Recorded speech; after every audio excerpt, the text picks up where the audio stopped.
I've been going around the country and I meet with many individuals and business groups to discuss matters of concern to them. And I read and follow the many issues that are raised on my posts here on Facebook and Twitter. I therefore thought it wise to dedicate a period to interact without any protocols with you, and I think this platform is a good start. If you have any questions or contributions to make after my short presentation, I invite you to send them, and I'll answer as many as I can before this session ends at 6 p.m. Just remember to add the hashtag John Mahama Live to your post. So my brothers and sisters, since the coming into office of the Akuffo Addo-led administration, we've witnessed certain developments that have shaken the very foundation of our people's confidence and trust in the whole financial system. Actions aimed squarely at the indigenous and homegrown banking sector have ushered in a new age of financial exclusion for the already squeezed Ghanaian. Among others, we've seen the licenses of 9 universal banks revoked. Others have been merged. Finance houses and savings and loans companies have also had their licenses withdrawn. And 347 microfinance and 39 microcredit institutions have been shut down. Indeed, we're told that the central bank has so far closed 420 financial institutions that it deems insolvent. The crisis has created major problems in the banking and financial sector, including deepening the already widely held mistrust and lack of confidence in the system by many Ghanaians, and there appears to be no end in sight. It has also dealt a significant blow to the indigenous banks, because such institutions usually have no external support to count on. While this development may appear as a threat to only the businesses that have been shut down, it is in fact a threat to our national security.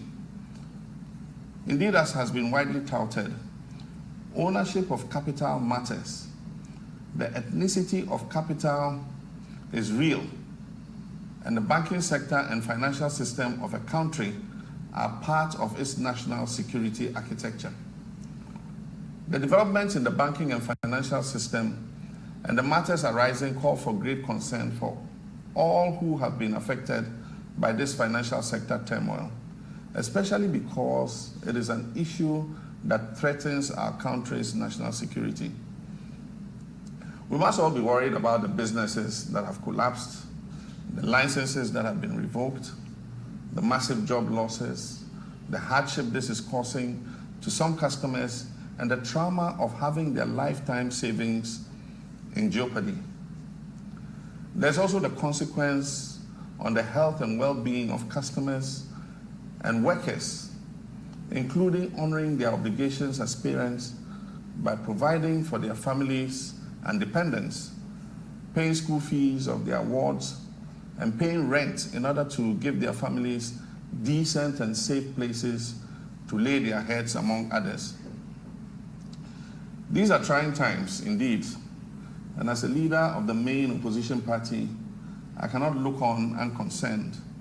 We cannot look on without our voices being heard and without being on the side of the many people who may be agonizing over the situation because they have lost their capital investments, lost their lifetime savings, their jobs, their businesses, or the fear that their deposits are in jeopardy and are therefore uncertain about their future and that of their families. Those who've been hardest hit by these unfortunate developments include especially market women, artisans, cocoa farmers, and the many operators in the informal sector of the economy whose hard work and yet modest earnings oil the wheels of our national economy. In all, it is estimated that more than 20,000 people have already lost their jobs as a result of the financial sector shutdowns. The number could be even higher when you take into account the indirect job losses occasioned by this crisis. apart from the livelihoods lost, the resolution cost of nearly 20 billion Ghana percent, and it will move Ghana closer to the debt distress threshold of 60% debt to GDP ratio, even with the rebased figures. There are many valid questions to ask, including whether the revocations and the mass closures were the best options under the circumstances, or whether there were no other options available to resolve the problem. What part did the debt owed by government to its contractors and suppliers play in the insolvency of these financial institutions? And to what extent did the utterances and posturing of the central bank create panic that resulted in a run on many of these financial institutions? It is tried knowledge that no bank or financial institution, no matter how big, can survive if there is a rush on investments, especially when induced by the pronouncements of policymakers or regulators. We can also ask, what role did the macroeconomic challenges and energy sector crisis of the past several years have on the slide into insolvency of some of these banks? And what due diligence did the Bank of Ghana do on the situation before commencing these closures? This is not the first time Ghana has faced a crisis in our financial sector. The Financial Sector Adjustment Program, popularly called FinSAP, during the 1990s, used the Non-Performing Assets Recovery Trust, NPAT, as a vehicle to offload the toxic liabilities of the banks and clean out the financial sector. During the world financial crisis, it was not uncommon that many countries, because of the strategic nature of their domestic financial institutions, provided bailouts in exchange for equity in order to prevent a chaotic meltdown of their financial sectors. As it is, our central bank chose the path of a chaotic resolution and has created grave social and commercial dislocation with an accompanying huge debt that governments has no clue how to even begin paying down. The Policy Working Group on Finance and Economy that I set up recently is studying and analyzing the situation with a view to coming up with pragmatic steps that we can employ, not only to restore the confidence of our people in the banking system, but also to ameliorate the suffering imposed on the customers and staff of these financial institutions caused by the poor handling of the crisis by this administration. The Policy Working Group will also come up with plans for restoring the indigenous stake and participation in this all-important sector. We'll consider ways to promote greater financial inclusion and innovation, and consider setting up an appropriate vehicle to regulate microfinance and allied sectors in particular, while developing the rural banking sector and enhancing the role of the ARB Apex Bank's supervisory structure. A future NDC administration will assess the effectiveness of the regulatory architecture and identify gaps as well as the needed reforms to promote greater financial stability and growth. We'll also consider temporary freezing of new banking licenses for a period of time, while encouraging as many banks as possible to list on the Ghana Stock Exchange within a reasonable time frame. We'll look at the receivership and liquidation framework in the Act to make it easier for the administrator to reverse a decline rather than making it automatic for a bank to be liquidated. While at it, we call on the Akuffo Addo administration to lift the veil on the beneficial shareholders of the Ghana Amalgamated Trust and to curb its supposed predatory bailout assaults on the remaining banks, which include state-owned banks. Meanwhile, I wish to assure all those who have suffered in one way or the other as a result of the approach being used by the current administration, that we stand by you, and we're working very hard to take over the governance of our beloved country in 2021 and to bring certainty, financial security, progress, and prosperity to all Ghanaians, irrespective of their ethnicity, their family, religion, or political affiliation. Thank you very much. And I'll now go through your contributions and questions and answer them. The hashtag to use, remember, is hashtag John Mahama Live.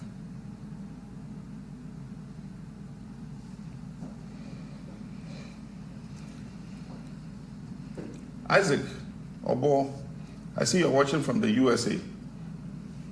And the question is, what will you do with this situation if given the opportunity? Isaac, thank you very much. Indeed, like I said, closures and revocation of licenses are a last resort when nothing else can be done. I believe that the better option is to look at how the situation can be salvaged. It is only when you have nowhere else to turn that you resort to closures and revocation of licenses. The current revocation of licenses and closures has caused mass dislocation and has created very serious implications for credit financing of the medium enterprise sector. And it's going to take several years for us to climb out of it. I gave the example in the 1990s when we had toxic liabilities in most of our financial sector. What happened was the government of the day created what we call a bad bank and offloaded all the toxic liabilities into the bad bank. It was called the Non-Performing Assets Recovery Trust. And it cleaned out the balance sheets of the banks. It put in better regulatory measures. And then the bad bank went after the debts that it had inherited. And a lot of the money was recovered and it went back to the government purse. Now as it is, 20 billion Ghana cedis is the debt of this clean out.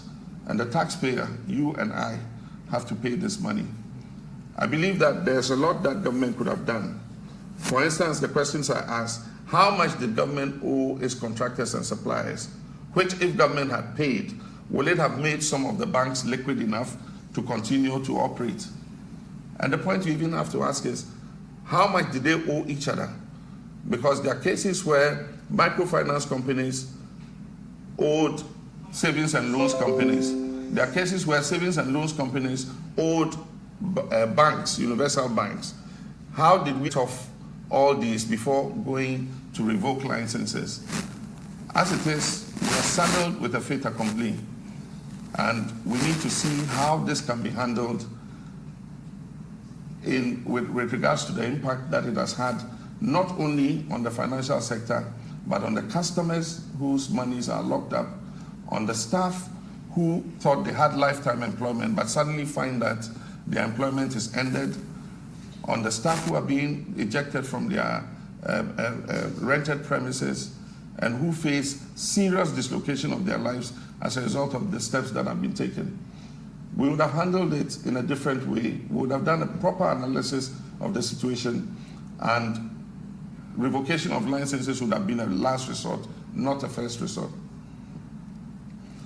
Silas Mana, you said I should not talk about the banking sector because the mess may have started from my regime. Thank you very much for your question. As I've said, no country is immune from crisis in the financial sector. We noticed the beginning of the crisis while we were in government, and we started taking proactive steps in order to deal with it. The first was the Energy Sector Levy Act. I'm sure you've heard about it. It's called ESLA. Because the main threat to the banking sector in our time was the debt that was owed to the bulk distribution companies. I hope you remember them. They were called the BDCs. And they were the major threat to the stability of the financial sector. And so we put the Energy Sector Levy Act, which was a tax on petroleum products, and it was supposed to deal with the legacy energy sector debts. This levy, as I talk, yields almost 4 billion cedis every year. And so at the time, with a debt that we realized at 2.2 billion, we knew that the money from the energy sector levy would be able to pay down the cost of government's indebtedness to the banking sector. This energy sector levy is still available. It yields, even with the recent increase, it will yield about 4 billion a year. The question to ask is, how has this government used that money? Because if this government has used that money prudently, then money should be available to be able to address the issues to do with the energy sector. Apart from that, there were several acts that we put in place. The Deposit Insurance Act was passed by Parliament in my time. And the purpose of that act was to ensure every person's deposit, so that in the event that there's a meltdown of any financial institution, because the deposits have been insured, the insurance companies will make good any monies that have been lost as a result of that. And so there were several steps that were put in place. And I believe that as the minority, we should have a say in what is happening currently. Hamida Abdul Wahabi asked, please, what measures will you put in place to facilitate the construction of deplorable commercial roads linking farming communities? I believe that our road network carries the bulk of our transportation. It indeed is the bulwark of our transportation, because if you compare it to rail and aviation and maritime, then the road network is the most used in our country. And so it's important that we have roads that are able to facilitate the movement of passengers and goods across our country. Realizing that we did not have enough money in the budget to finance the road sector, we decided in the Energy Sector Levy Act to increase the amount of money that went to the road fund. And as I speak, that provision makes about 1.5 billion cedis available to government every year to not only maintain the roads, but to develop new roads. Aside from that, we introduced the Cocoa Roads Improvement Project. And that was supposed to take a part of the yearly consortium financing for cocoa to develop and repair the roads in the 5 cocoa growing regions. And I'm sure that everybody in the country saw some improvement in their roads, during the period that I was president. I think that we can revive these projects.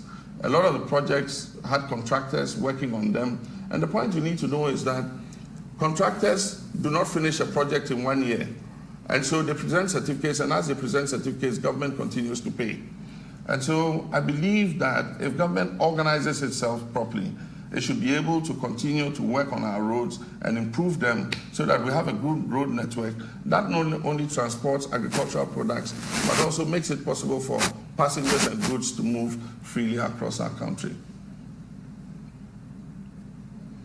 Sadia Abdullahi is asking why he should choose me over Nanado. Will I run a better economy and take better decisions to benefit our people? I believe that every government faces its challenges. I faced my challenges. I faced a legacy problem of the energy sector where we do not have enough generation. We were consuming in excess of 2,000 megawatts, and yet the generation available to Ghanaians was less than 2,000. It was 1,500 megawatts. I did not push the blame to past governments. I took the bull by the horns. Every government, president must take responsibility. And I said, I'll solve the problem.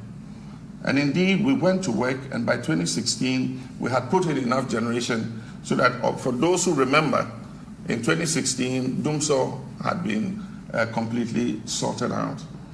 There were other challenges with the economy, and I found it necessary as leader to take a decision to go back to the IMF and do a program so that we could bring some discipline into the management of our finances. And for those who will remember, by 2016, this economy was climbing out of the macroeconomic challenges that we had faced. One of the decisions I took was to fast-track our revenues from oil production. So I worked on the 10 field, I worked on the ENI Sankofa field, and the revenues came after my term. Indeed, this government is receiving 4 times more oil revenue than I did because of the work we did in our time. We received 960 million Ghana cedis from all the oil that we exported. This government receives more than 3 billion cedis in oil revenues, and I think that they should be able to manage better with the increased revenues that we made available to them. And I believe that there are things we can do to make this economy better so that it works for everybody and makes opportunities available to all. Hackins Glover wants to know what I'll do in the first year of my next term to tackle the challenges facing the banking sector. One of the things we need to do in order that we do not have a recurrence of this crisis in the financial sector is that we must look at the responsibility of the central bank in terms of its banking supervision. As you are aware, we sent a new Bank of Ghana Act to Parliament, which was passed. That gives the central bank independence from anybody's control. But I do think that because we continue to have these recurrences with regards to regulation and supervision of the banking sector, we need to take a look at the Bank of Ghana Act again and see if we cannot put in place a specialized vehicle that will have the day-to-day administrative task of supervising the financial sector to make sure that some of the leverages that people took that resulted in this situation are kept, or that we have an early warning system so that we can deal with these issues before they create the kind of situation that they've created. And so that's one of the things we'll look at. In the first few months of coming into office, we'll look at the Bank of Ghana Act again and see how we can improve banking regulation and supervision. Others watching from Jirapa, and I say hello to all the people in Jirapa. Thanks for joining in. And Ishak says, this is good leadership. No, that's Emmanuel McLean. This is good leadership, says Emmanuel McLean. Thank you, Emma. Thank you very much for your comment. Beauty Amor says, I agree with your comment that businesses are collapsing and that is leading to a high rate of unemployment.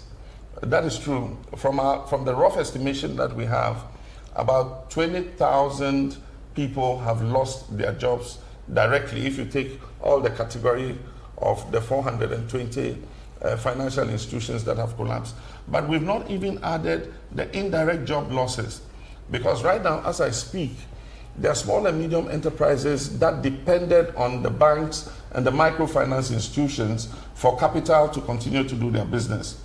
And now, because of the collapse of these institutions, they are unable to get that credit to be able to do their business. Others have their capital locked up in these institutions. And so as a result of that, layoffs are occurring. And so by the time we do the total calculation, I'm sure that in excess of 40 to 50,000 people, probably would lose their jobs because of this financial sector meltdown. Mr. Mahama, can we trust you to do the things you're saying about the financial sector and the economy? Alex Bafo. Alex, I'm a person who takes responsibility, and I give the example with the energy crisis. I believe that government should be sincere and take responsibility. I mean, after 3 years of being in power, what use is it to continue to blame your inability to deliver on the previous government? People take a decision to entrust you with the responsibility of running the country. Yes, actions of previous governments might create difficulties for you, like I inherited, like President Mills inherited, like President Akuffo inherited. Nobody inherits a country where there are no challenges, but you must take the responsibility to deal with those challenges. And I am a person who takes responsibility. If I take the helms of this country, I will assess, I'll tell the people of Ghana what it is I have inherited and what steps I'm going to take to deal with them, like I did in my previous term in office. Mohammed, let's see, who's this? Suleiman Yahya says, Mr. President, we miss you a lot, so we're working hard to bring you back in 2020, inshallah. Alhamdulillah, Mohammed, thank you very much. And I believe that let's all work together and create the prosperity and dignity that we want for this country. Mohammed Yunus says again, I want you to talk about the energy sector. Mohammed, this is a start. This is the first interactive session. I intend to make this a regular feature. And on each occasion, I will take an aspect of our economy or of our lives, and I'll deal with it and interact with as many people as I can. So this is on the financial sector. The next time we can talk about education. The next time we can talk about energy. And so this is going to be a regular feature. It's not a one-off. Mickey says, how will you regulate the banking sector as a tough leader?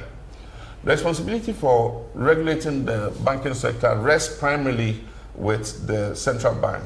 But of course, government is not divorced, from the effects that will happen if that regulation is not carried out well.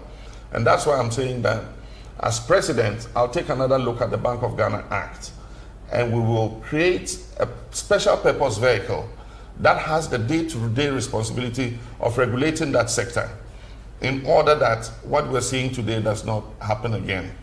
And so that's one of the things that we can do. Ademu says, please, we want Radio Gold and Muntie back on air. I think it's a pity that these two stations have been taken off. The authorities are hiding behind regulation and law, but in the end, it is about free speech and it's about press freedom. I believe that Nana Akuffo Addo, who touts himself as a human rights advocate and an advocate of free expression and free speech, must feel very embarrassed position. And that's the main reason behind their closure. The authorities are hiding behind the law and everything.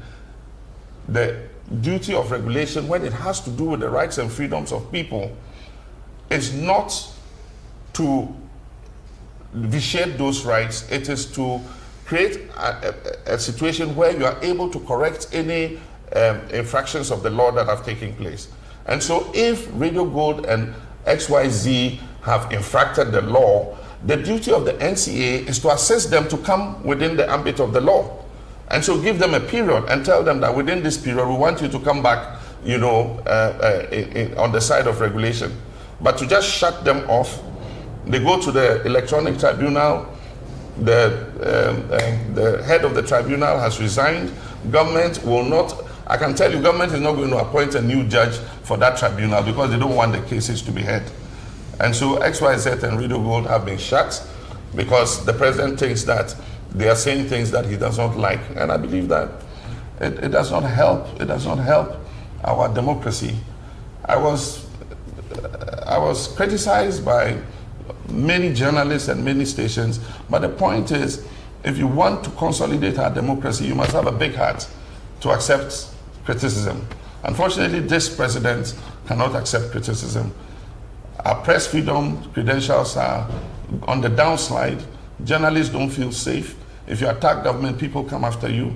I think it's a very, very bad narrative that this government is taking us through. Recently, Professor Kari, my former professor in the University of Medium Foundation for West Africa fame, said that this government's credentials in terms of press freedom are bad. And so I think that the president should wake up and listen and do something about it. There's a leader who digs down to the issues thoroughly, says Senior Said. Thank you very much, Said. I hope you enjoyed the salah. Faculty Money says, do you mean your policies are still not ready? Well, what happens is, for every election, we put our policies before the people, and we do it in the form of a manifesto. I must tell you that we have policy working groups that are working to come out with the manifesto that we'll present to Ghanaians. I'm working closely with them, and so I know what work is ongoing, and I know many of the policies that are coming up. As I go around the country, I talk about them. Recently, when I was at the Ghana, Union of Technical Students, I talked about free SHS, I talked about technical and vocational education. And so, yes, I'm on top of the policies, but we'll put it together and present it to Ghanaians as a comprehensive policy document in all sectors when we present our manifesto to the people of Ghana for the 2020 elections. Dumevi George Wilson says, thank you for this initiative, Mr. President. You should do this often. What is your take on the new education curricular reform being worked on by the NPP? Our policy working group on education has flagged this issue because the curriculum is key to the quality of education that our people have. I think that more consultation should take place. Recently, I heard there was a workshop to present the curricula to teachers, and there was a fallout in respect of allowances and all that. But I hope that that is part of the process of consultation so that all of us can have an input. One of the major dissensions I've heard is that teachers who were responsible for social studies say that the social studies subject has been taken out of the curriculum. We need to look at it and see what the issues are. There are also changes in some of the syllabi that try to reform the history of our country. I think that these are things that all of us must look at, and there must be public engagement so that we know what our children are learning in school and to make sure that they will come out to be dignified and responsible citizens of our country. Let's see who's next. Prosper Mensah asks, the Vice President Baumia has consistently been uncivil when talking about you, but you never respond. Are you going to remain silent for him to deride you?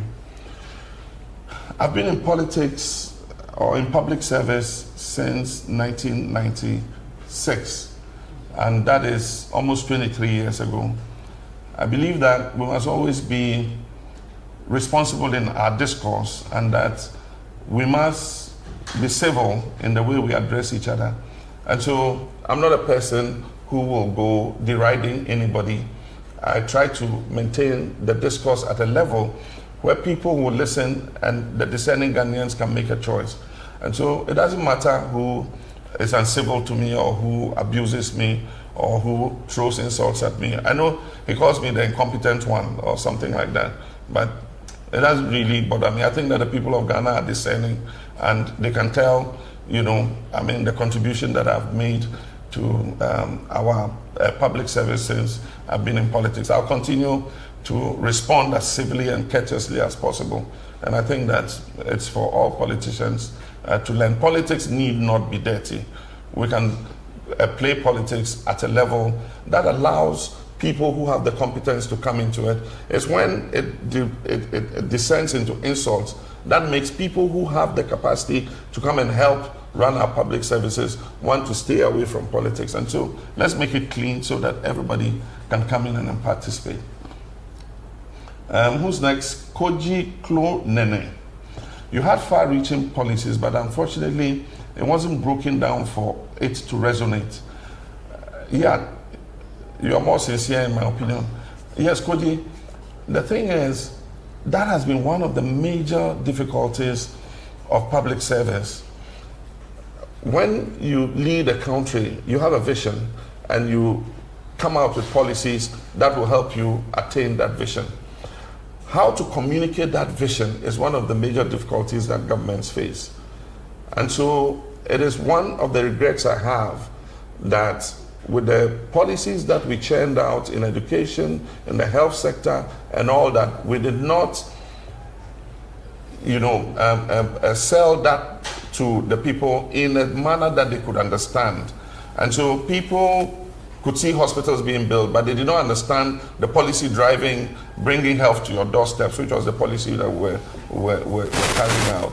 And so I think the next time we will improve government communication so that people can, at every step of the way, know what government is trying to implement. Thank you very much for that.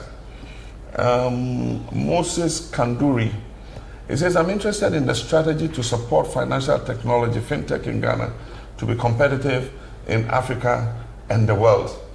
I think that that is important, and I believe that is an area that you should continue to pursue.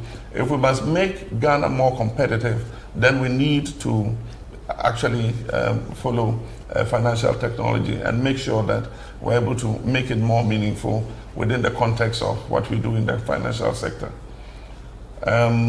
let's see who's next. Julius Nee, how did you solve the banking issues when you were in office? Like I said, when we were in office, the greatest threat to the banking sector was the issue of the legacy debt from energy. These were debts that had accumulated from as far back as President Rawlings' time through President Akuffo's time to President Mills's time. And the debt to BDCs alone, because companies had to give them letters of credit which they had defaulted on, was threatening the stability of the banks. And so that's why we introduced the Energy Sector Levy Act. And I remember at the time we introduced it, our colleagues in opposition were very opposed to it. They said we're overtaxing Ghanaians, and that as soon as they came, they were going to remove the ESLA. Unfortunately, or should I say fortunately, they came into office, and the ESLA is not only very much alive, indeed just recently in the media review, they have increased it. And the question we want to ask is, what is the ESLA being used for? Is it being used for the purpose that we introduced it? You know, this was brought as a special purpose vehicle to be able to raise monies to pay down the energy sector debt. Since we left, the ESLA has increased in how much it brings in, from 3.5 billion to almost 4 billion or more every year. And so if it is being used exactly for what it's meant for, it should be able to pay down the legacy debt. But I think that some reforms are needed in the financial sector, especially in relation to regulation and supervision, so that we don't have a recurrence of these financial sector meltdowns. Let's see who's next. Kweku Sechi Akomia. And Kweku Sechi Akomia says, we had one of the best security measures during your tenure. It's West now. How best can you help with security in your next tenure? I think that one of the things about security, and one of the things that I did when I was president, is to put the right people at the right places. If you put politics above merit in the security sector, you'll have the results that we're facing now. I don't think that the government has followed merit in terms of appointments in the security services. And so the result is what we're seeing. There are people who have the ability to deal with some of these security issues. When I was president, I looked at people who could solve a situation, and I sent them to the places where they could be effective. And I believe that security and Ghanaians felt safe and secure, you know, under my tenure because of the work the security services did. We had the anti-armed robbery squads, we had various, you know, specialized units that dealt with issues of crime and security. And one of the things I introduced was the visibility police. On every street corner, you could see a police officer. Today, I mean, you don't see police officers on the streets, you don't see them in the corners. The visibility police seems to have disappeared. Just the fact that the police are out and about makes the criminals, you know, very careful before they execute anything that is untoward. And so these were some of the things we introduced: visibility police, community policing, and all that. And I believe that there are many other, you know, things that we can bring to make Ghanaians feel safe and secure in their own country. Adams Ahmed, you're watching from Accra.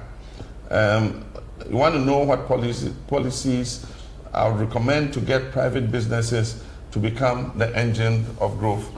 I believe that they must not only be the engine of growth, and it's not only private businesses. I believe that indigenous Ghanaian private businesses must be the engine of growth. If you look at the contribution of the Ghanaian private sector to our GDP, compared to the 70s, it has fallen. In the 70s, the contribution of the Ghanaian private indigenous sector was above 50% of GDP. Today, the assessment has not been made, but I believe it's far less than 50%.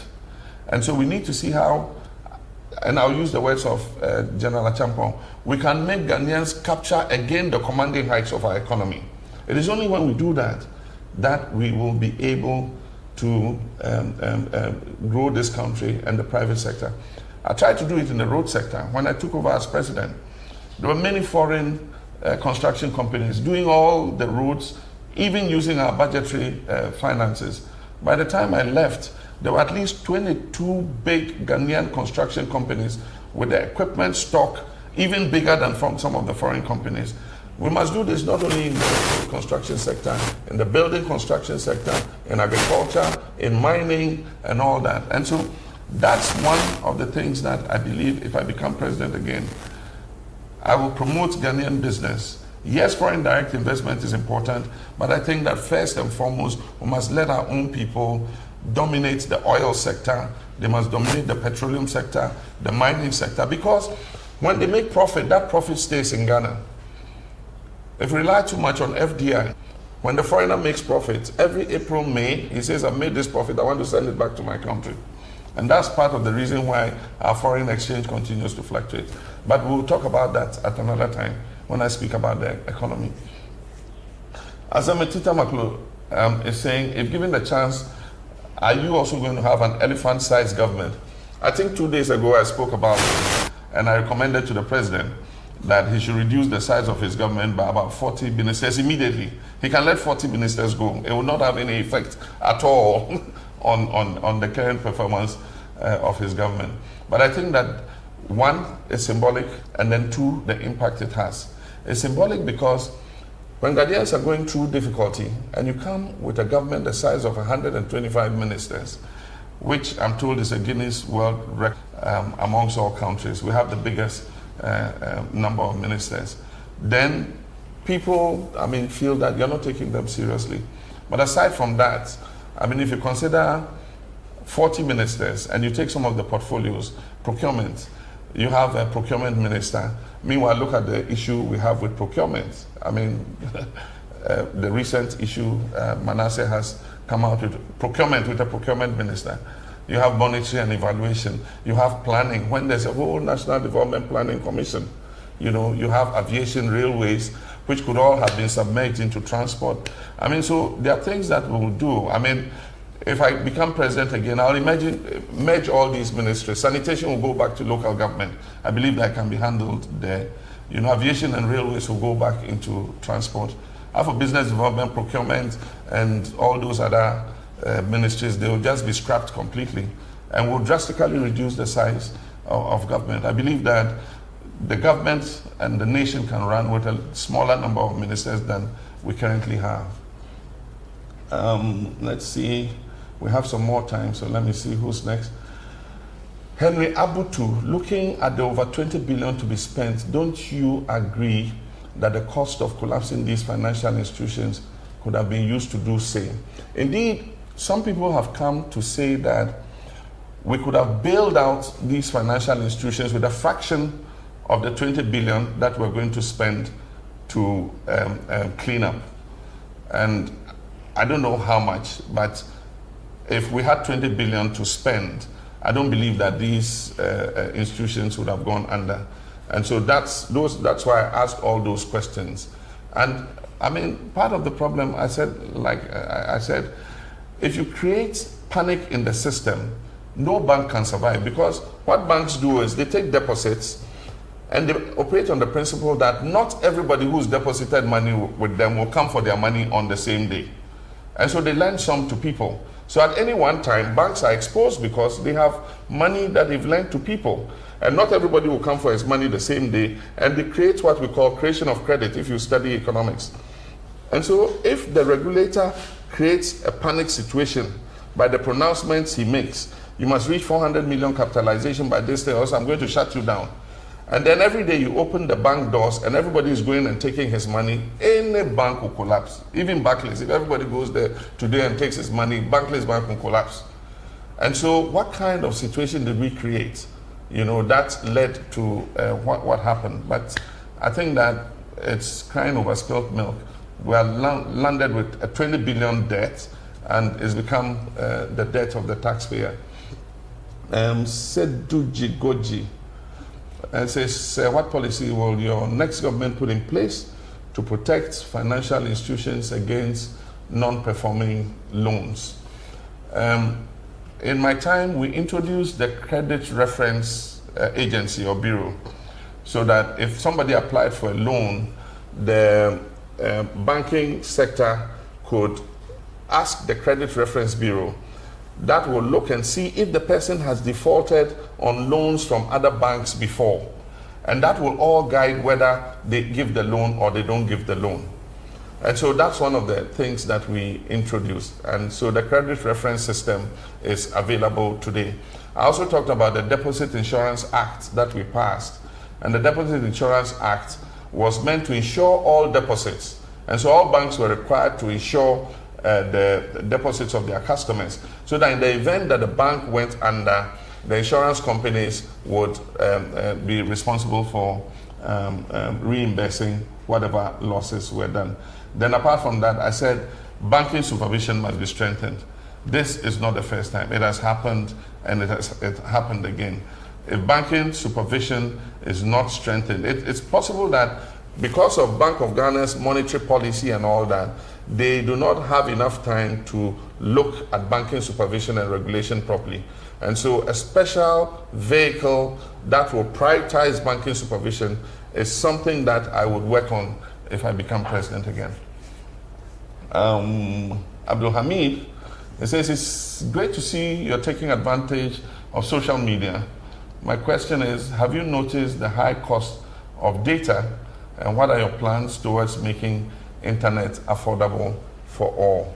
Well, Hamid, you know, I was Minister of Communications before, and one of our objectives in all this liberalization that took place and the IT revolution was to make, you know, telecommunications and IT affordable for all people. Unfortunately, the cost continues to go high, also because of the taxation that is put on it. Recently, government has increased the communication service tax again. And so that affects both voice calls and data. And so what we need to do is to see how we can cut down costs as much as possible. The more you have traffic, the more cheaper the costs become. We worked on the infrastructure when I was minister in order that we could have, you know, voluminous traffic. We were responsible for all the subsea cables, you know, optic fiber cables that were put, and then we're laying optic fiber across the whole country in order to create the infrastructure so that data can move as fast as possible. And we believe that investment in the infrastructure can help to bring down the cost, but we must also look at the taxes and other things that come with these telecommunications. It says,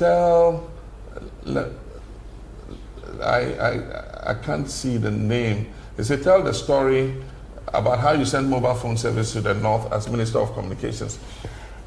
When mobile services came, you had the YAMS, the very big phone. I remember when Mobitel first issued phones. There was a very huge phone, and that's when the catchphrase Miti Abonting and Amekasa came up. And it was mainly in the southern part of the country. And so one of the times I went to the north, and my mobile phone wasn't working because the mobile companies did not believe that there was a market in the north. And so I challenged them, and at that time the chief executive of Mobitel, he told me that if you can get me 100 customers who will subscribe to our mobile phones, if I put a mast in Tamale, I'll immediately go and put a mast in Tamale. So I went to my friends, I grew up in Tamale, and I said, if you get a mobile phone, would you want it? Would you use it? He says yes. So I collected 100 signatures, names, addresses, and everything, and I went and gave it to the Mobitel manager at the time. I said, look, I have 100 customers for you, so go put your mast there. And so he did. And all the 100 people or more, by the time they put the mast, there were like 300 people waiting for phones. And that is how Tamale got mobile services. And then, of course, from there, we got Ghana Telecom to also put masts in places, and then mobile services spread across the whole country. Charles Jami from Asamankasi, he says, what's the secret behind your honesty? You never fear to tell the truth to people. I think that should be at the bottom of our politics, that we must be frank to our people and let them understand what the challenges are. Because it's only when people understand the challenges that you're dealing with in government that they can empathize with you and have the ability to sacrifice in order that we all build a better Ghana. And so I'll continue to be as frank as I can. I'll continue to tell the truth to people. In the last election, I say we faced what we call an incumbency disadvantage because I knew what the economy could take. And I knew that the lofty promises being made, could not be supported by the state of the economy at the time. I met people who said, oh, well, NPP is promising, so you to promise anything. After all, it's the political power you want.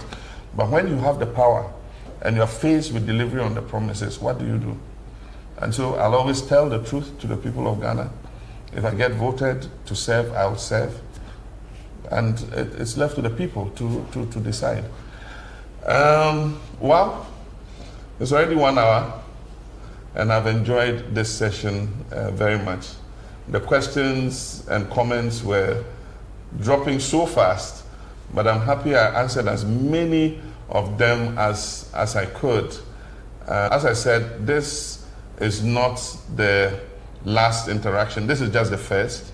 I'm going to try and interact with you on as varied topics as possible. Education, agriculture, economy, healthcare. And so we'll interact again.